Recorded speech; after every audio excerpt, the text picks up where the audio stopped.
O mal tempo e o estado da mar fan que as nosas bateas precisen duns coidados especiais.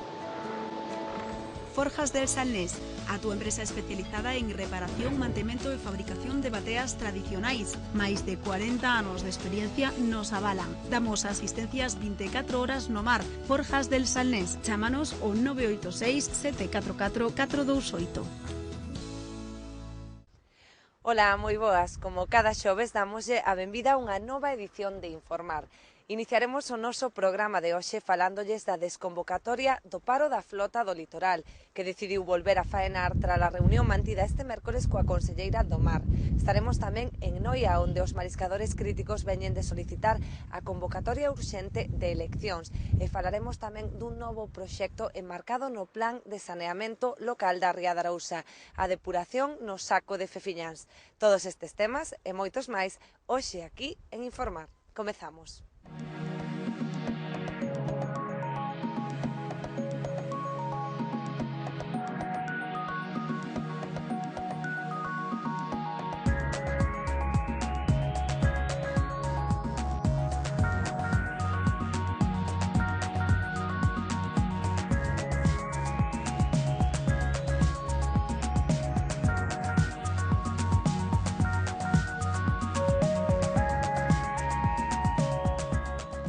Desconvocado o paro da flota do litoral, que permanecía amarrada dende a semana pasada en protesta polas dificultades para faenar no Cantábrico noroeste. A flota tomou esta decisión tras a reunión mantida este mércores coa conselleira do Mar.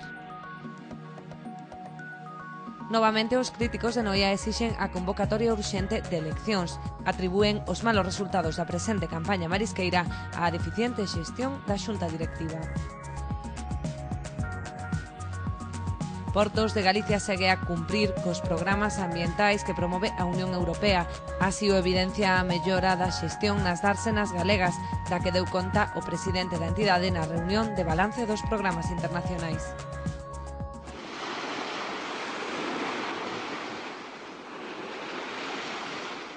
A flota do litoral, que permanecía amarrada dende a pasada semana en protesta polas dificultades para faenar no Cantábrico noroeste, ven de desconvocar o paro. Fanno despois da reunión mantida coa conselleira do Mar, na que acordaron tentar adaptar a normativa europea á realidade da flota galega. Parte da flota do litoral, que permanecía amarrada dende a pasada semana en protesta polas restricións impostas por Europa, volveu faenar. Así o decidiron os seus representantes tras a xuntanza mantida este mércores coa conselleira do Mar. Durante a reunión de traballo analizaron a normativa comunitaria e as posibilidades de adaptala á realidade do sector pesqueiro galego, que pola súa importancia debería ter un maior peso no mapa da política pesqueira común. Estuvemos facendo un análisis da normativa comunitaria que nos aplica e se están mirando as posibilidades que temos de adaptar esa normativa comunitaria ao funcionamento do sector pesqueiro en Galicia. Non temos que esquecer que en Galicia é a rexión que máis flota pesqueira ten de toda a Unión Europea e, polo tanto, a aplicación de todas as normas que emanan de Bruselas é onde máis impacto teñen, non? E o que se trata é de buscar adaptar a normativa para que, cumplindo os máis estrictos controles que exixe a Unión Europea, lle perxudiquemos da menor maneira posible ao sector para desenvolver o seu traballo diario. Temos que entender que temos moitos portos en Galicia, hai que controlar as descargas, pero pois o que se está mirando é de impedir que se faga un atasco á hora de descargar o peixe e de comercializalo, porque sabedes que o peixe ten unha vida corta que é necesario colocar nos mercados o máis rápido posible. E o que se está pois é a analizar que é o que temos que adaptar na nosa legislación para axudarlles a desenvolver o seu traballo con total respeto á legalidade e cumplindo a normativa comunitaria. A reunión foi bastante positiva, non? Queremos que vai ser boa cousa. A Consellería comprometeuse a mediar alá en Madrid e máis en Bruselas a través do como podemos adaptarnos á forma de traballo que teñen os inspectores, a máis que temos nós, para non saltarnos das normas e cumplir ca normativa da Comunidade Europea, pero adecuado á nosa forma de traballo, non seramos perjudicados nós, nin nadie, non? Sector e Administración traballarán da man á hora de conseguir unha maior flexibilización nas normas que actualmente supoñen importantes trabas para que a flota poida faenar.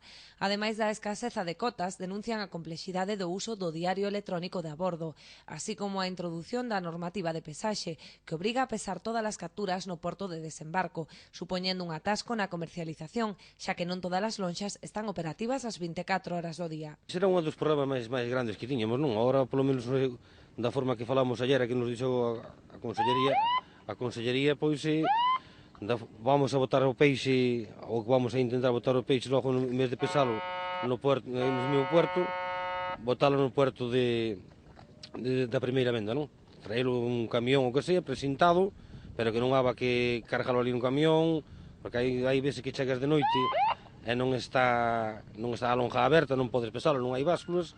Entón, houve días que tuvemos que cargar o camión, volverlo a descargar, pesar caixa a caixa, e despois traelo para aquí para o puerto outra vez, onde vas a facer a venda, e volverlo a pesar outra vez e poñelo a venda. Había días que xa non chegábamos nin para a venda, non? Xa pasaba o horario, chegabas ás 2, 3 da mañá e tiñas que deixalo para o día seguinte. O bo entendemento entre sector e administración permitirá que os arrastreiros participen na costeira da Xarda, iniciada esta semana, aínda que o reparto de cotas segue sen satisfacer as súas demandas. O arrastre dispón dun tope diario de 7.500 kilos por embarcación.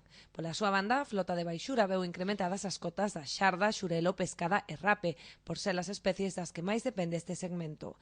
O cerco, que abriu a campaña este mércores, dispón dun tope diario de 6.000 kilos por buque. Como de cuotas, xa levamos anos luchando por eso, vemos que non hai maneira, cada día temos unhas especies un pouco máis flexibles, outras un pouco menos, pero ese é o gran problema que temos, non? Todas as artes e todas as embarcacións menores, embarcacións de arrastre, de cerco e todo, e vemos que a cota é insuficiente, é moi pouco para repartir para todos. Sabemos que é un peixe que ven de paso, se non aproveitamos agora tamén, pois cando está o peixe por aquí, despois pasa, pois xa non podemos pescar, non?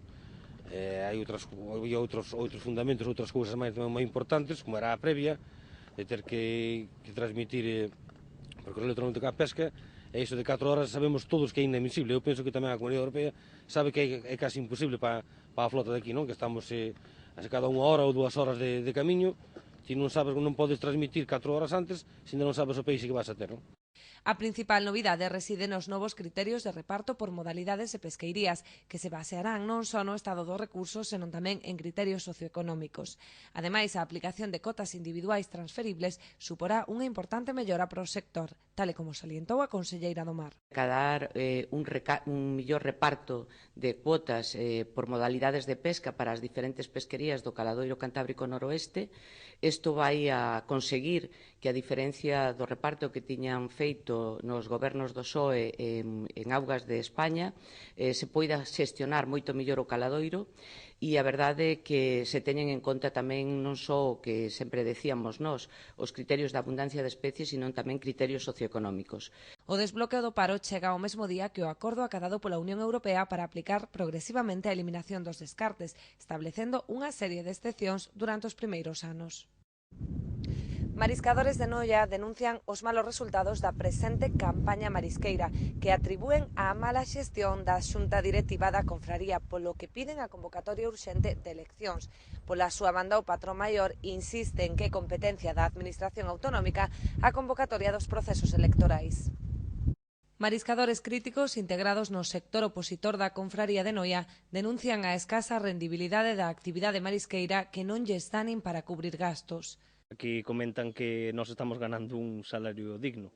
E digo, un salario digno terá que ser algo que se acerque, bueno, se ben é certo que somos autónomos, algo que se acerque pois o salario mínimo interprofesional. Digo eu agora, se un sueldo de 30, 40, 50 euros, que é o que podemos aspirar ás capturas que estamos tendo en conta que traballamos 4 días a semana, se sumamos os 16 días, se non nos dá un sueldo, vamos, que se pode equiparar a iso. Aparte, un seguro que pagamos que ascende os 200 euros, se lle temos que facer os descontos de gasolina e todo o que estamos gastando, prácticamente non vale moito a pena ir. Como vedes, hai un descontento generalizado do que está pasando aquí nos bancos marisqueiros, non hai marisco, a xente non gana cartos. A xente vai ao mar porque non ten a donde ir, pero non gana cartos, cada vez gana menos cartos. hai un descontento grande. O preocupante é que sale o patrón maior dicindo que a campaña vai ser regularmente boa, despois sale dicindo que vai ser regularmente boa tirando a mala, non hai que se claree con eles. O que é certo que a xente non leva cartos para a casa, eso sí que é preocupante, non? Malia que os prezos son bastante bons, non hai capturas, polo que de pouco serven as boas cotizacións. A xestión para min é pésima, véndenos que a campaña é boísima cando é un auténtico desastre, cada ano vanse menos días ao mar, os precios dá igual os que sean porque non hai capturas, polo tanto dá igual o precio que sea, pode valer a 100 euros o kilo, que se non se colle un kilo de nada sirve, non se fai ni siquiera o xornal. Se lle descontas os gastos, a campaña está sendo totalmente desastrosa. O patrón maior e tal estaba dicindo que os precios son moi altos e tal, e bueno, estamos de acordo, que sí, que o berberecho primeira está altísimo, segunda, bueno, todo, pero é que non collemos absolutamente nin un kilo. Entón, o único que estamos collendo é babosa, que a babosa é que vai a 7 euros, a máximo 10 kilos, que casi é imposible collelos, que é o tope, estás facendo 70 euros máximo.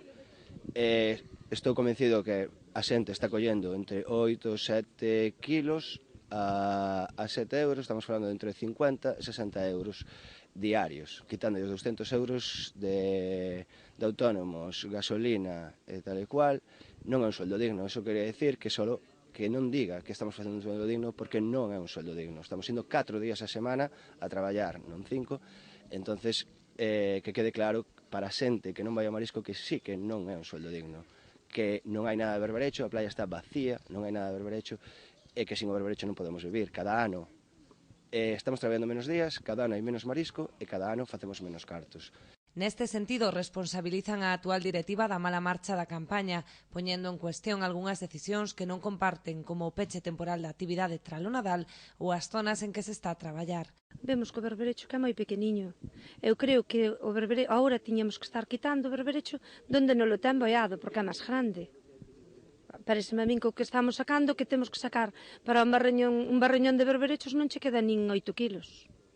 Pareceme que é unha pena o que estamos facendo. Pouco estaba de acordo, porque agora chegamos e os precios estaban máis baixos que cando marchamos. E a cousa é a mesma, ainda fomos a peor, porque con estas chuvias e con todo morreu máis marisco. Botamos 5 semanas chovendo todo o tempo. Tamén ten que pensar neso. Xa non traballamos días ningúns, eu non me acordo cosecha tan mala desde que vou á playa como esta. E iso que ainda tuvo precio, se non chega a ter precio, unha que non hai marisco e outra a mortaldá. Pola contra, o patrón maior insiste no acertado desta decisión, á vista da recuperación dos prezos conseguida e da redución da mortaldade ocasionada polas riadas. Aquí a maior parte dos mariscadores están, entre comillas, contentos ca campaña que hai. Todos sabemos que non é boa campaña, pero, bueno, queren traballar, queren seguir traballando, e despois, cando haxa as urnas, votarán. O que non se pode é entorpecer a labor da cofradía, porque estes mesmos do grupo opositor dixeron en noviembre, que está filmada nos medios de comunicación, que cerraron esa campaña, que non había ninguna campaña, que non iban a ganar nin para pan. Están ganando, hai un xornal digno a xente, o día a día, que a crisis que hai en España, e, bueno, están ganando. Dixeron, cerrar en noviembre, despois cerramos despois das Navidades, que estaba mal, que non sei que, non sei canto, que querían traballar, despois das fechas que nos avisaron os compradores que iba a baixar. Ora, acertámoslo porque incluso en xaneiro hubo riadas, 3 riadas que abriron as comportas do Tambre, 3 riadas, e dou a vida non tocar o berberecho, a meixa, se non iba rolado todo para baixo porque estaba debilitado. Quedou aí un pouquiño no sustrato, non se moveu, foi moito mellor. Os pretos, cando reiniciamos a campaña, son bastante bons. Hai poucas capturas, pero son bastante bons os precios. O cal acertamos, e os compradores son os que poñen a pasta, senón que paguen eles, e non cerramos despois das Navidades, pero eles mesmo dixeron, antes da Navidade cerrar, e despois das Navidades, cando nas Navidades vale, e despois dixían que non. É unha contradición. A principal reivindicación deste sector é que se teña en conta a opinión dos traballadores a través da celebración das asambleas, algo que din na actualidade non acontece. Hai moitas decisións que nós pensamos que se podían haber feito de outra maneira, pero, bueno, esa é cousa de como ir queira facelo, e nós aí xa non podemos tomar parte, porque tampouco se consulta con nós. Nós quixéramos que se fixeran, non? Unhas reunións, vamos, unhas asambleas para decidir tamén un pouquiño entre todos e que sea a maioría quen decida que se quere facer algo ou non. Pero non se conta con nós para nada, entonces non temos opción. Non miran nada polo mariscador, sobre todo polos da flote, pero por ningún, non miran nada polo mariscador. Creo que ahora mismo solo pensan neles mesmos, nada no mariscador. Solo nos intentan vender que é unha campaña estupenda, cando eu creo que a maioría dos mariscadores pensan que é unha campaña pésima. Tamén demandan unha maior transparencia e información por parte do Cabildo. Entre as súas reivindicacións exixen que se fagan públicas as contas da confraría e que se informe sobre a actividade do criadeiro de semente. Por parte de mariscadores están pedindo que salan as cuentas da confradía, que salan a día de hoxe como está a confradía, que a confradía dos socios todos somos confradía, que non é só o patrón maior, é malos que están ali. De momento non houve resposta ninguna, claro, das suspicacias, por supuesto. Temos un criadero que non sabemos absolutamente nada del, non sabemos o que se siembra, o que non se siembra, non sabemos nada, non sabemos absolutamente nada, estamos desinformados total, que decían que íbamos a ter campañas boísimas, que con este criadero que íbamos a traballar 9 meses de campaña, o cual ahora mismo, quitando un mes que non traballamos en enero, mas, bueno, en teoría levamos traballados uns 40 e pico días desta campaña, vai acabar o mes seguinte, que é en marzo, entonces botalle que vamos a traballar un máximo de 60 días, 70 días, cando prometeron que co criadero íbamos a traballar 9 meses. Entonces, queremos información do que está salindo dese criadero, se non sale, se sale, o que hai, o que se siembra, o que algo, pero se non dá, tiña que pechar. Se está aberto é porque dá algo. Entonces queremos saber que pasa con eso. Consideran que é o momento de convocar eleccións para que os socios poidan decidir. Esta xente xa leva 2 ou 3 anos que se pasan do plazo dos 4 anos que ten estipulados os estatutos das confradías para facer as eleccións, agárranse a que a Consellería do Mar non nas quere facer. Nós non entendemos eso porque non ten nada que ver que a Consellería este preparando un decreto ou unha lei de confradías nova para que a que hai ahora en vigor siga o curso legal que ten que seguir. Son moitas voces a que lle están dicindo, non só da confradía daqui do sector daqui de marisqueo e de pesca daqui de Noia, sino de outros sitios de Galicia, que queren que se fagan as eleccións, non se entende moi ben porque non se levan a cabo e non fan. Bueno, un pouco máis que dicirvos. De momento a xente vai indo ao mar, pero as perspectivas son malísimas. Pouco máis van a aguantar, supoño eu. Pola súa banda, o patrón maior Santiago Cruz saiu ao paso destas acusacións, lembrando que é competencia da Xunta a convocatoria de eleccións. Sabe todos os mariscadores e todas as cofradías de Galicia que é a administración, así yo dixo aos da oposición na Consellería do Mar, que é a administración quen ten que convocar as eleccións. Pero nós, ojalá que sean pronto xa, ojalá que foron o ano pasado e hai 2 anos, que para nós mellor ainda. Pero, bueno, sempre andan que somos nós, despois que non consultamos aos mariscadores, e dixo, unha parte de mentiras e calunias, porque eles, como se hai unha campaña algo mala, que nos botan a culpa a nós, os compañeros da Arosa teñen moito peor, por desgracia, e máis hai un montón de cofradías, 12 cofradías, e nadie cuestiona iso, non? Eles, a mí o que me sorprende deles é a cara dura que teñen, non? Porque parte da oposición, parte deles, pois estuveron apoiando a Aristiño, o ex-patrón maior, que, bueno, endeudou toda a cofradía, e incluso algún destes opositores foi cabildo e desfalcaron toda a cofradía e agora queren volver a entrar para algúns, non todos da oposición, pero algúns sí que estuveron apoiando no cabildo a arruinar a entidade. Ora é peticible, está todo saneada a cofradía, tuvemos 10 campañas buenísimas, está regular, están ganando un sueldo digno, e, bueno, o que queremos é traballar hasta a fin de campaña, hasta finales de marzo, e despois, cando sexan as eleccións, que sexan, e punto, pero é a administración que non se enteran. Foron alá, dixo yo, a Consellería do Mar, e ainda andan con con mentiras, con calumnias, panfletos, sin firmar, cousas así, non? Todos nos conocemos, parte deles, como xa dixen, son do grupo opositor, apoiaron a Aristiño, incluso algún foi cabildo na gestión, que hubo unha deuda aí tremenda, un desfalco, e agora quererán volver a arruinar a entidade. Está moi ben, sabe todo o mariscador, incrementou o seu patrimonio, pagouse toda a deuda que crearon eles entre todos os mariscadores e mariscadoras, que nos deixen tranquilos, traballar, que non entorpezan a labor da cofradía, e cando sexan as eleccións, que sexan a punto. Acusa aos opositores de tentar calumniar a directiva da que defende unha xestión transparente e responsable, coa que se conseguiu saldar a débeda e aumentar o patrimonio do opósito. Ese é todo mentira, non é calumnias, como dixen antes.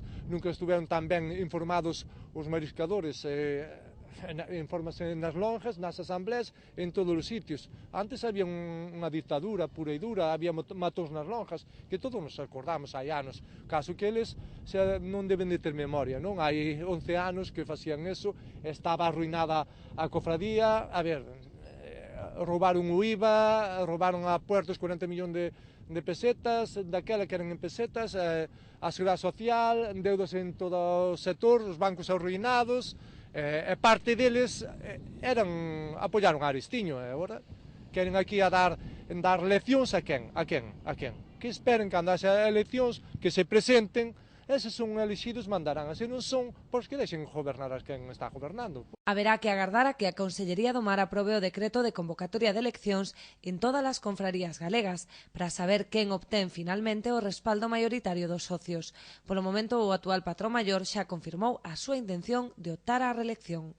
Eu teño pensado presentarme porque vendo a oposición que é, Dios me libre que é na man deles, non o que é a ría, por iso que vámonos presentar, e bueno, os mariscadores e mariscadoras que voten, o que sale con máis votos é o que vai gobernar. O que hai que ser un pouquiño é unha oposición, bueno, crítica, pero sin insultar, sin panfletos, sin levantar calumnias, mentiras, levamos anos soportando moitas cousas, e algúns se votaron nos panfletos que as calumnias que levantan eles non lle había de gustar, pero bueno, non todos somos iguales, non? Dámoslle conta agora dunha nova actuación enmarcada no plan de depuración das rías galegas. Trátase da primeira fase de saneamento do Saco de Fefiñáns que se vai licitar en marzo. A actuación total ascenderá a máis de 1,3 millóns de euros. O saneamento do Saco de Fefiñáns en Cambados podería ser unha realidade o vindeiro ano. A Xunta xa presentou o proxecto que conta con 1,5 millón de euros de presuposto e cun prazo de execución de 12 meses. Unha vez aprobado polo Pleno Municipal, irá a exposición pública e espérase sacalo a licitación unha parte polo menos xa en abril e o resto en xuño. Como moi tarde para finais de xuño debería estar licitado xa o proxecto e as obras comezar antes de final do ano e executarse ao longo do ano 2014. O proxecto inclúe 5 actuacións. Construirase un tanque de tormentas no complexo deportivo do Pombal con capacidade para reter 451 metros cúbicos. Ademais, mellorarase o saneamento do río Corbillón, onde se instalará unha estación de bombeo para recoller as augas residuais e derivalas á rede de saneamento. Tamén se recollerán os vertidos na estrada de Vilagarcía, a PO 549, colocarase un novo colector na cabana e mellorarase o saneamento da rúa do Pombal. En total instalarase case 1 quilómetro de nova tubería. Hai vertidos que son directos de casas, outros que non se conectaron en su momento, outros que se recollen, outros son alivios de bombeos, outros son puntos que van a regatos que desembocan no saco, pero que a contaminación acaba chegando igual ao saco. Entón, o que se acaba é con todos eles. A eliminación dos vertidos permitirá mellorar a calidade das augas e, polo tanto, variar a clasificación do Banco Marisqueiro do Saco de Fefiñáns, actualmente considerado zona C. A calidade das augas vai notar unha melloría rápida. O mellor indicador para cal é a saúde, digamos, de contaminación é a propia clasificación da zona marisqueira.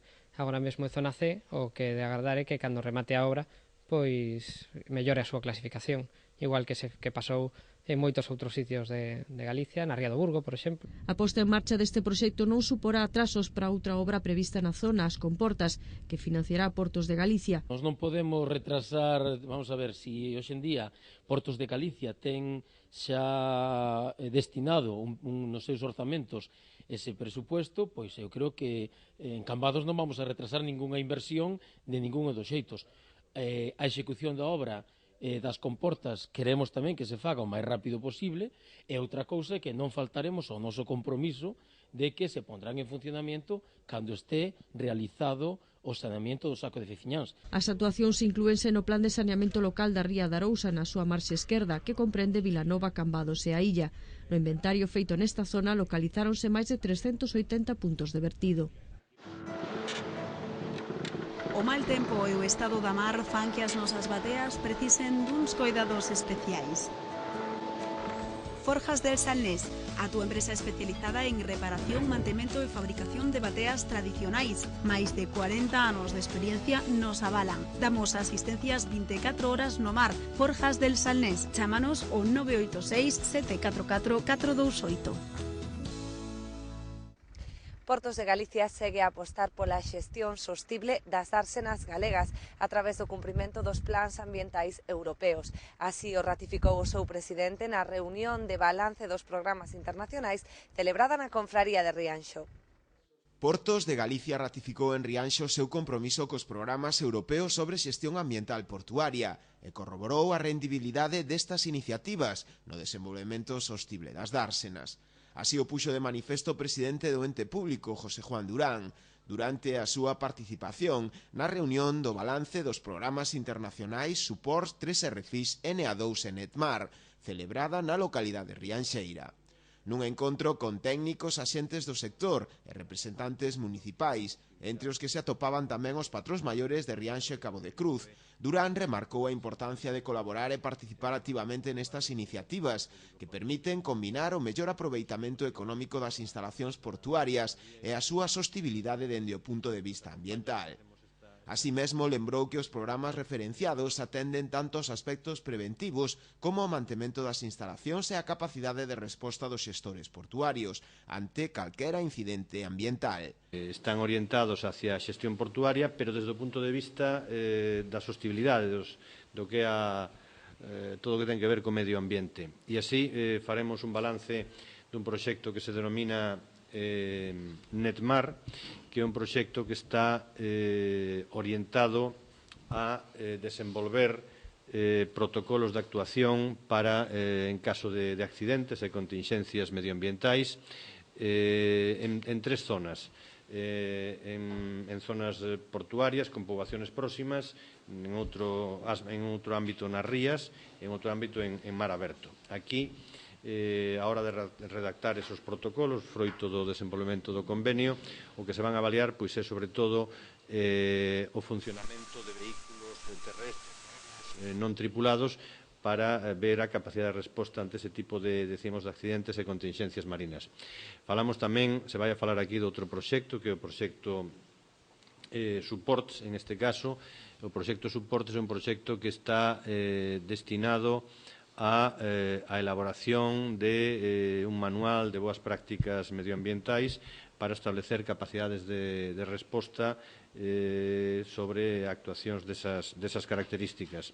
Un terceiro proxecto é o proxecto NEA2, que é un proxecto que a aplicación para o ente público, para o sistema portuario galego, foi a hora de definir unha serie de cuestións que foron despois fundamentales a hora de obter distincións de calidade como poden ser as bandeiras azuis. Quero decir, actuacións como pode ser a xestión de zonas de varada, o artellamento de redes de recollida de residuos, etc. E un terceiro proxecto é o proxecto 3RFIS, que é un proxecto que tivo unha experiencia piloto en Ribeira e outra experiencia piloto en Burela, na Mariña de Lugo, para a xestión, a recollida e a xestión posterior de residuos que poden ser redes, que poden ser pilas, que poden ser ese tipo de componentes para o tratamento posterior logo da súa recollida pois en centros autorizados para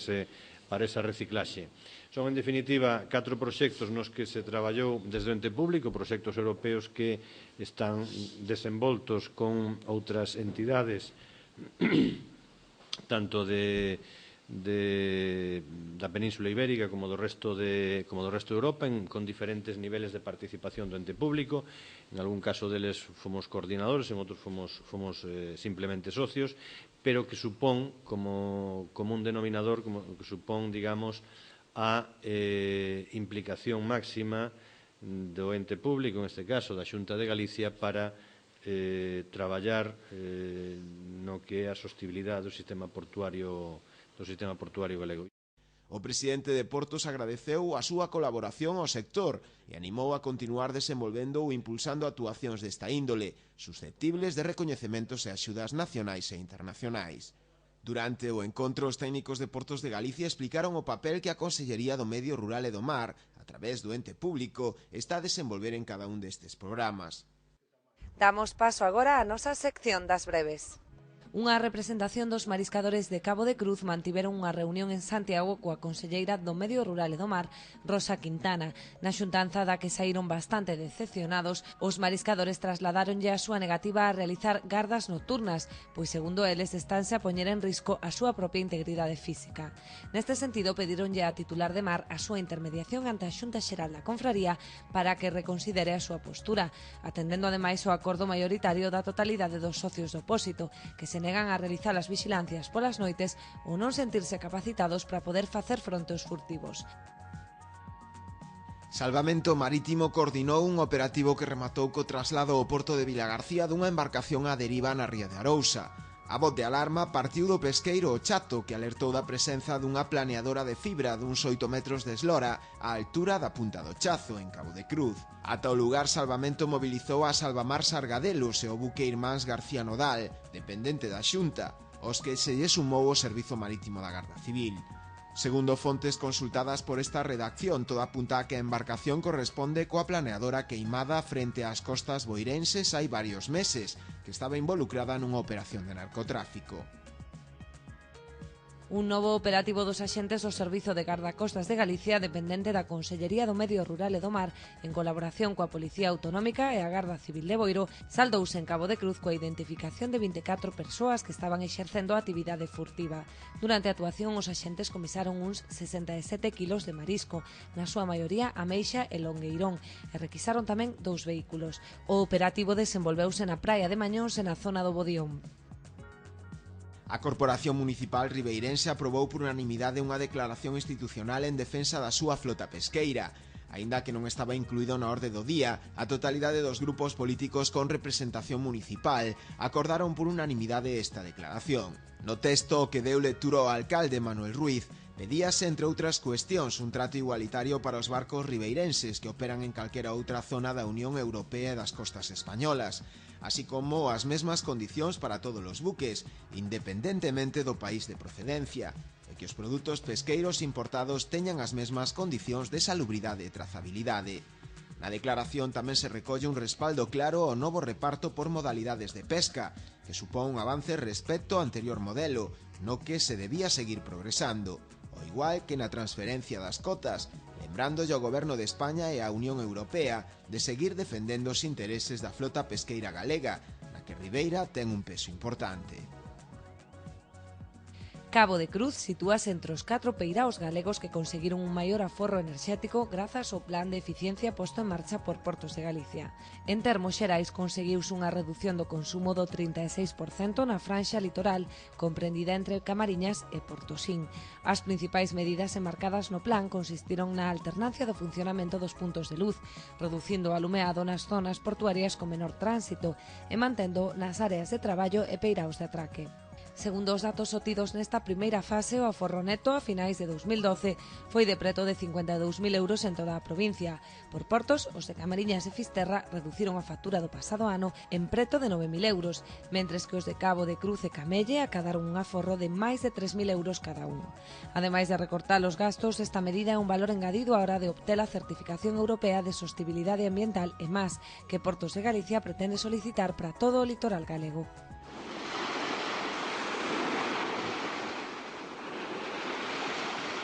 Pois non temos tempo para máis, así que rematamos xa o noso espazo dedicado ao mar desta semana. Estaremos de volta o vindeiro xoves e, mentres tanto, xa saben que poden achegarnos calquera dúbida ou suxestión a través do noso enderezo electrónico informar@canalriasbaixas.com. Nos agardámoslle a próxima semana, non nos falten.